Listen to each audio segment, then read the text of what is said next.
Welcome to Standing on Business with Eric Foss. I'm your host, Eric Foss.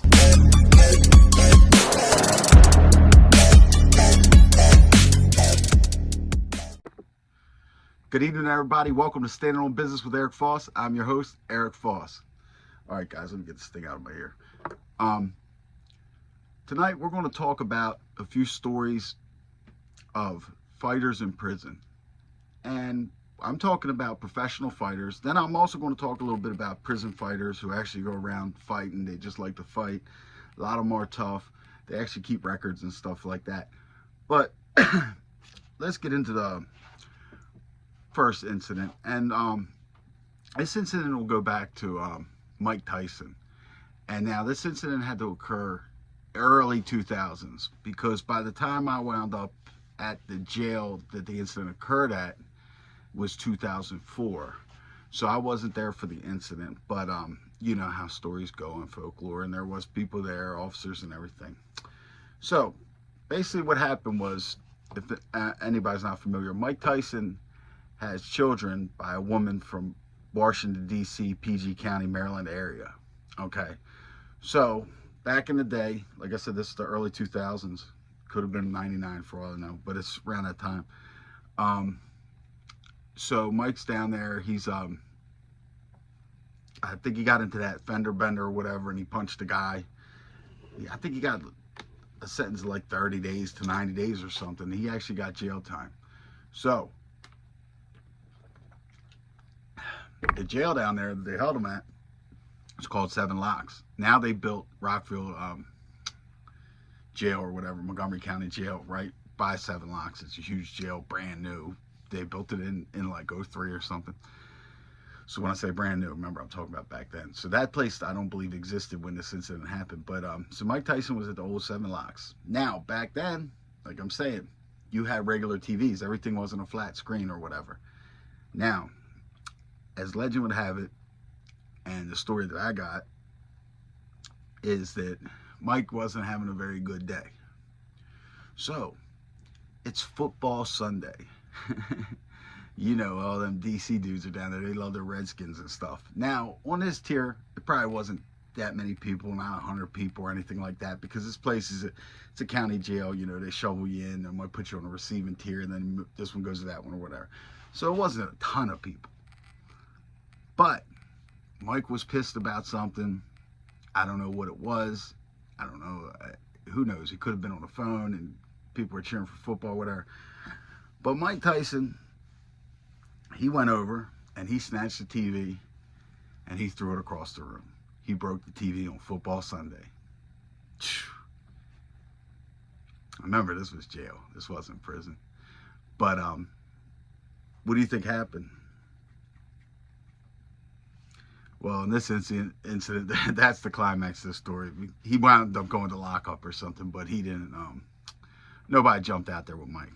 Okay. Now, and that was a big. Anybody else? Nah, that ain't gonna fly. But anyway, this is jail. Now let's talk about somebody who really, you know, got into something in prison, and that's Riddick Bowe. Anybody not familiar with Riddick Bowe? Riddick Bowe, we call him Riddick Big Daddy Bowe. I think he might actually be from down around here in Maryland area or something. But anyway, I guess he might have family or something down in DC. Yeah, I think he might. No, he's from Brooklyn, where Mike Tyson's from, but he's got some type of family in DC, because he wound up getting in trouble with some domestic stuff. I think they accused him of kidnapping his own wife, and he wound up going to federal prison in Cumberland, Maryland. Now, here's how this one goes.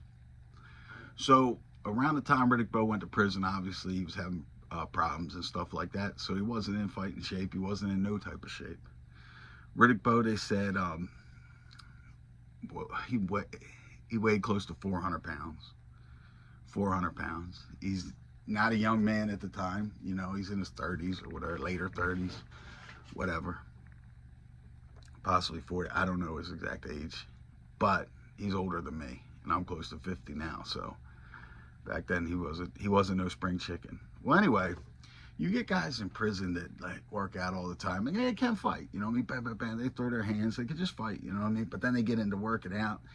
A lot of times it might be guys who used to get high and shit like that, and they, you know, people took advantage of them. They believe now they got their weight back. You know what I mean?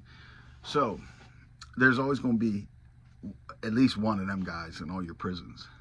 So anyway, there was one at Cumberland.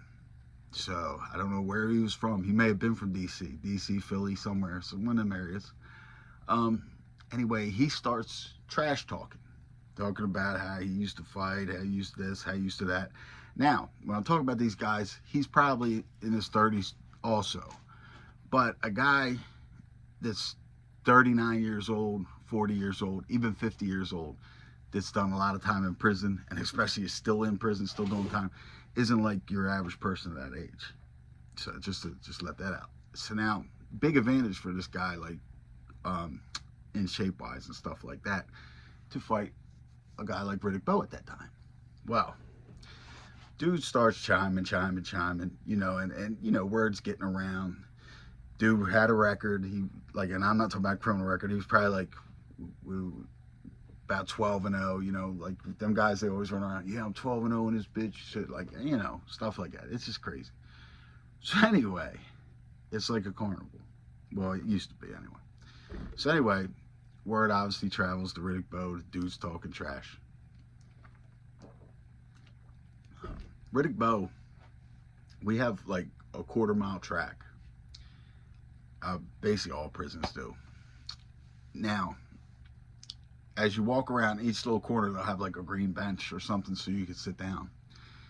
Now, you could walk that track, run that track. Everybody in the joint can. Riddick Bowe, they said, man, could barely even walk around that track one time without stopping to sit at the bench. So this is the type of shape he's in. So anyway, Riddick Bowe brushes it off and ignores it. Well, time goes on. Certain words slip. Riddick Bowe, you know, dude might say something about it. Who knows? But anyway, they're in the yard. Now, this is FCI Cumberland. This is a medium. So remember, there's no gun towers. You'll understand why I'm saying that in a second. So dude and Riddick Bowe, they wind up, they get face to face or whatever. So everybody takes their position. This is going to be good if it gets to that point. It gets to that point. So basically what I heard of it is, you know, they square up. You know, dude gets in his, you know, whatever. Big dude too, but he's in a lot of shape. Riddick Bowe, like I said, isn't in very good shape. Dude fucking, whoop. They said when dude swung with Riddick Bowe, they said it was like a weird silence, and then it sounded like a shotgun blast. We're in a medium. We're not in a penitentiary. There's no gun towers. What was a shotgun blast? What do you think? Riddick Bowe countered whatever dude threw, caught him, sounded like a shotgun. They said that dude's just sliding all through the soccer field or whatever. Whatever. This guy jumped out there with the ex-heavyweight champion of the world, world-class athlete, world-class fighter. That wasn't smart.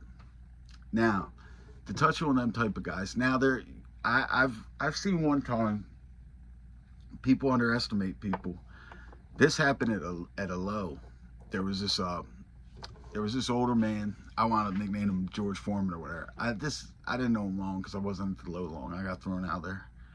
But he gets into like some type of. He was from New Jersey. He's probably 58 years old, gray beard. You know, he kind of had a loud mouth. You could tell he might have been somebody back in the day or whatever. Anyway, so the young kid's probably like 25 years old, thick kid. You know, he's pretty quiet, but you know, I don't know what. I think they might have been from around the same area, Philly, Jersey, whatever. So they're having an altercation, like argument.